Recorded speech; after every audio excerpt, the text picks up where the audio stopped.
Okay, I've got my bandsaw set up with, let me view out here. Got my bandsaw set up with my sled. I'm going to cut these at a 31.5 degree angle. I've got a stop block so that I can make the same cut in the same place each time. So we'll just make our first cut and we're going to stop just short of going through the blank.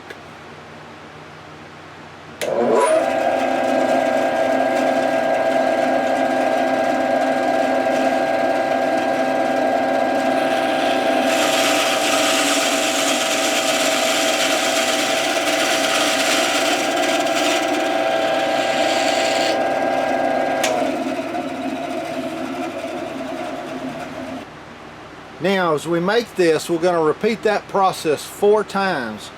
We have to fill this kerf with, most of the time people use credit cards or they use veneer or a piece of wood, but it has to be the same thickness as that saw kerf. I'm going to take a page out of Bob over at RJB Woodturners. You might check his channel out. He did a pen where he segmented with some denim.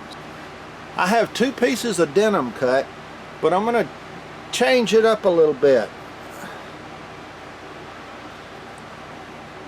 From the cut from side 1, and then we're going to have side 2, and then we're going to have side 3, and then we're going to have side 4. But for 1 and 3, I'm going to use denim.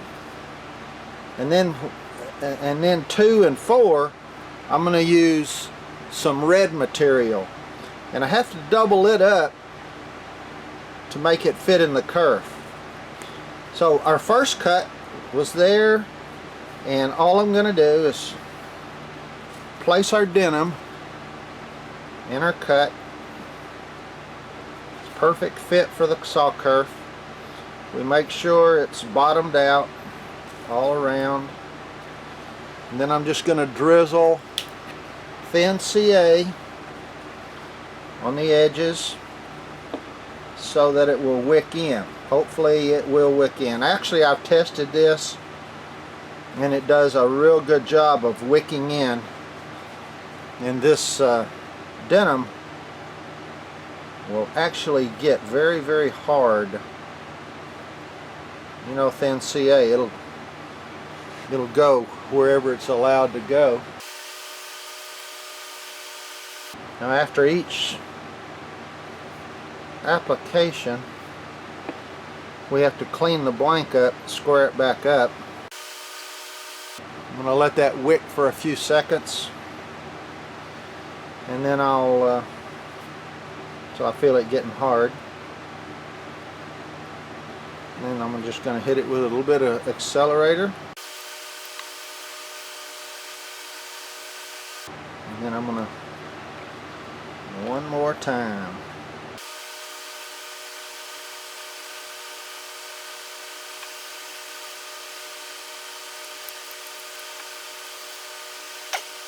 I'm going to take it back to the bandsaw and I'll cut the excess, and then I'll clean it up on the sander.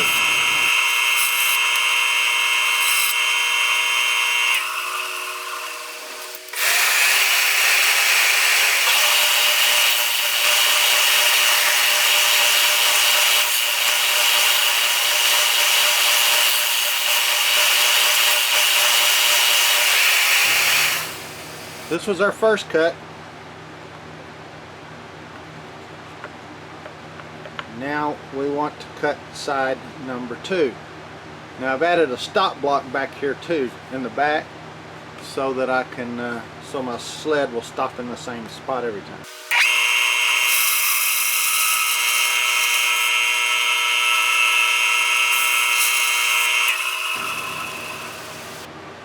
Now we're going to install the red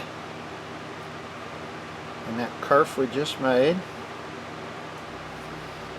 Just a matter of pulling it down to the bottom.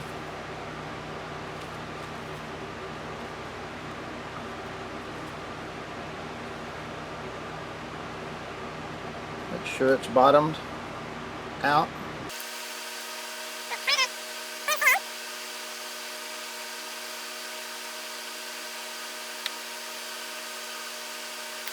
I hope this contrasting on opposite sides works out like I think it will.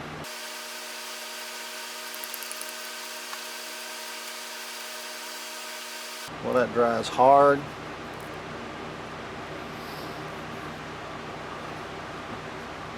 I'll repeat the process of trimming the blank up. I'm not going to show it each time. You saw it the first time. It's the same process each time. That was cut 1. That was cut 2. Now, cut number 3.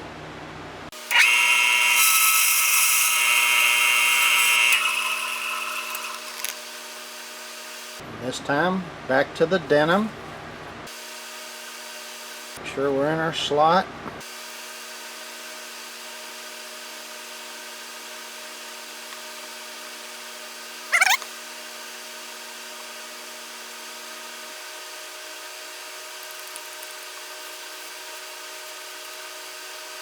Another little shot of CA.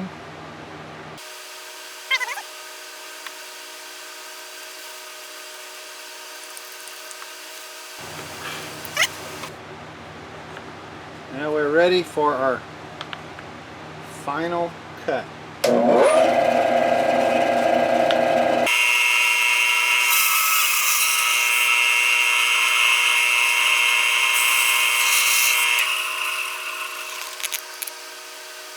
And then our final insert is back to the red. The red's a little more difficult to get in. Not quite as stiff as the denim was.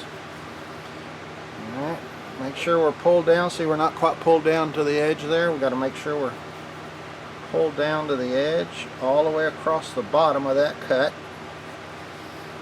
We're down here, we're down here. Alright. CA.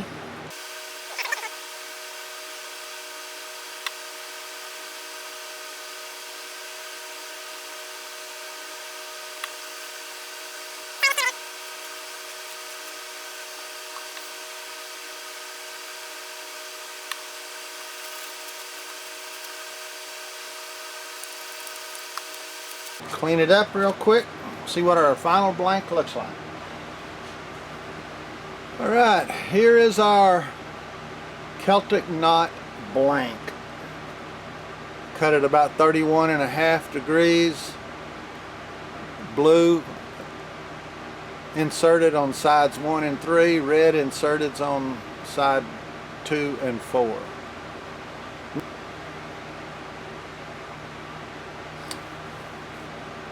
I'm not going to show inserting the tubes and drilling, but I may show turning this particular thing. I think I'll put it on a 7mm streamline, which is a little bit bigger pen than the slimline.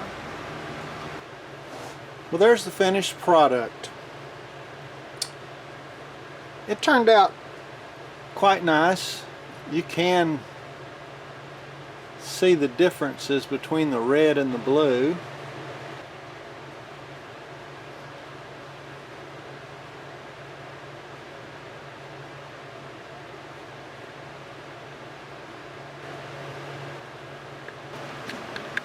Well, that's my attempt at a Celtic knot. You know, to be honest with you, it's not my favorite segmenting process. You know, I do a lot of segmenting and really like to do segmenting, but this one, to me, it wasn't hard. You can make the blank in about 10-15 minutes, but the effort just wasn't worth the result, I guess. Not my favorite. I probably won't do any more. There's some guys out there that do amazing Celtic knots, and I'm glad they can, but I've got other avenues that I'll pursue. But I hope you saw something that maybe is a little different than you've seen before. I hope you saw something that taught you something, or at least made you think of other ways, and hope you enjoyed the video. If you liked it, give us a thumbs up, leave us a comment, and if it's your first time being with us, we'd ask you to subscribe so you can get notification of our future videos. We really enjoy having you as a viewer. A couple of questions. I do a lot of pen making videos and I do a lot of other project videos. Leave me some comments. What's your preference? You like the pen making? You like the furniture builds or the project builds? Leave me some feedback. And also, style. Sometimes I'll do a video where it's like a teaching or a training video. Get real detailed on some of the steps, some of the insights with my comments. Things to look for. Or less comments and get through the build in a little shorter video. Leave me your comments and your preference on there. What would you like to see in the future? More pen making, less instruction, more instruction, less pen making? You know what I'm saying. Glad you tuned in. All my social media information, all that'll be in the description below. And feel free to contact me. We've got Instagram, Facebook, my website. My new website will be rolled out next week. It's actually out now, but it's still being fine-tuned by the designer. I'll talk more about the website next week. And until next time, work safe.